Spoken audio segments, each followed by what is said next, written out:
Le président de la République a participé vendredi au sommet extraordinaire de la Communauté économique des États d'Afrique centrale.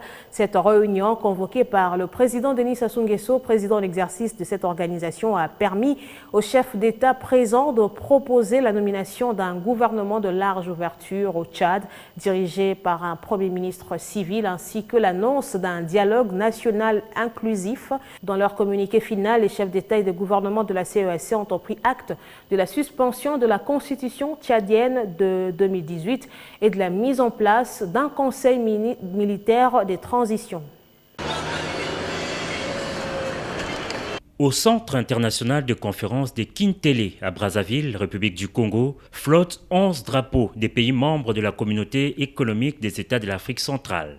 C'est ce site de la périphérie de la capitale qui accueille les assises de la 19e session de la conférence économique des États de l'Afrique centrale, CEAC.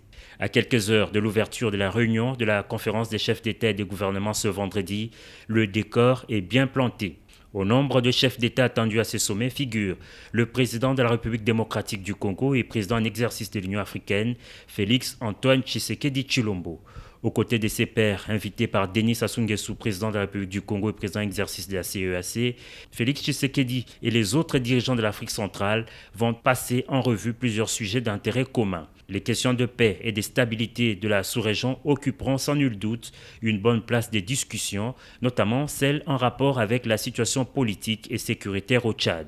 La rencontre sera également l'occasion de poursuivre des réflexions sur la réforme institutionnelle de la CEAC, telle que ordonnée en 2015 à Djamena par la conférence des chefs d'État et de gouvernement. L'objectif poursuivi est l'amélioration de l'efficacité et de l'efficience de cette organisation dans le but de réaliser un saut qualitatif majeur dans la gouvernance de la CEAC. Un communiqué final sanctionnera ces travaux de Brazzaville. Signalons qu'avant la rencontre des chefs d'État et de gouvernement, le ministre des Affaires étrangères des pays membres de la CEAC ont planché ce jeudi sur des questions de défense, sûreté et sécurité dans la sous-région. Créée en octobre 1983, la Communauté économique des États de l'Afrique centrale a acquis le statut de commission en décembre 2019 afin de mettre en œuvre ses activités avec une plus grande efficacité face aux défis de la région.